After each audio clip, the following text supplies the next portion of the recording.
Virgil's Aeneid, Book 4, Dido's Passion. But anxious cares already seized the queen. She fed within her veins a flame unseen. The hero's valor, acts, and birth inspire her soul with love and fan the secret fire. His words, his looks, imprinted in her heart, improved the passion and increased the smart. Now, when the purple morn had chased away the dewy shadows and restored the day, her sister first with early care she sought, and thus in mournful accents eased her thought. "My dearest Anna, what new dreams affright my laboring soul? What visions of the night disturb my quiet and distract my breast with strange ideas of our Trojan guest? His worth, his actions, and majestic air, a man descended from the gods, declare. Fear ever argues a degenerate kind. His birth is well asserted by his mind. Then what he suffered when by fate betrayed, what brave attempts for falling Troy he made. Such were his looks, so gracefully he spoke, that were I not resolved against the yoke of hapless marriage, never to be cursed with second love, so fatal was my first, to this one error I might yield again. For since Zacchaeus was untimely slain, this only man is able to subvert the fixed foundations of my stubborn heart. And to confess my frailty to my shame, somewhat I find within, if not the same, too like the sparkles of my former flame. But first let yawning earth a passage rend, and let me through the dark abyss descend. First let avenging Jove with flames from high drive down this body to the nether sky, condemned with goats in endless night to lie, before I break the plighted faith I gave. No, he who had my vows shall ever have, for whom I loved on earth I worship in the grave." She said. The tears ran gushing from her eyes and stopped her speech.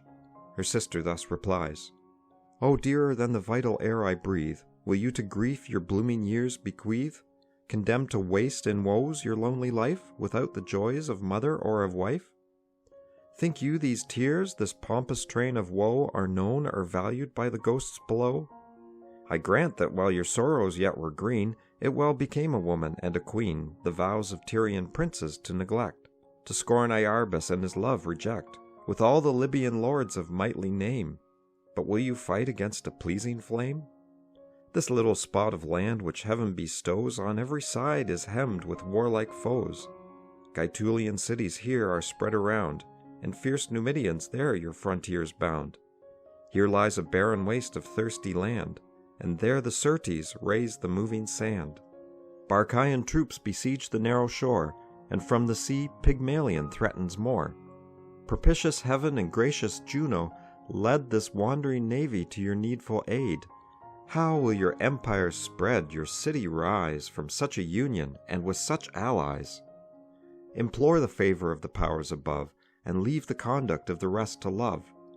Continue still your hospitable way, and still invent occasions of their stay, till storms and winter winds shall cease to threat, and planks and oars repair their shattered fleet." These words, which from a friend and sister came, with ease resolved the scruples of her fame, and added fury to the kindled flame. Inspired with hope, the project they pursue, on every altar sacrifice renew. A chosen ewe of 2 years old they pay to Ceres, Bacchus, and the god of day, preferring Juno's power, for Juno ties the nuptial knot and makes the marriage joys. The beauteous queen before her altar stands, and holds the golden goblet in her hands. A milk-white heifer she with flowers adorns, and pours the ruddy wine betwixt her horns. And while the priests with prayer the gods invoke, she feeds their altars with Sabaean smoke.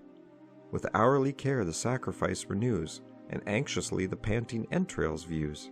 What priestly rites, alas, what pious art, what vows avail to cure a bleeding heart?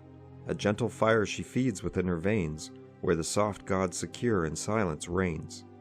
Sick with desire and seeking him she loves, from street to street the raving Dido roves. So when the watchful shepherd from the blind wounds with a random shaft the careless hind, distracted with her pain she flies the woods, bounds over the lawn, and seeks the silent floods.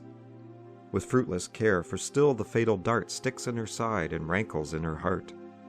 And now she leads the Trojan chief along the lofty walls, amid the busy throng, displays her Tyrian wealth and rising town, which love, without his labor, makes his own. This pomp she shows, to tempt her wandering guest, Her faltering tongue forbids to speak the rest. When day declines and feasts renew the night, still on his face she feeds her famished sight. She longs again to hear the prince relate his own adventures and the Trojan fate. He tells it o'er and o'er, but still in vain, for still she begs to hear it once again. The hearer on the speaker's mouth depends, and thus the tragic story never ends.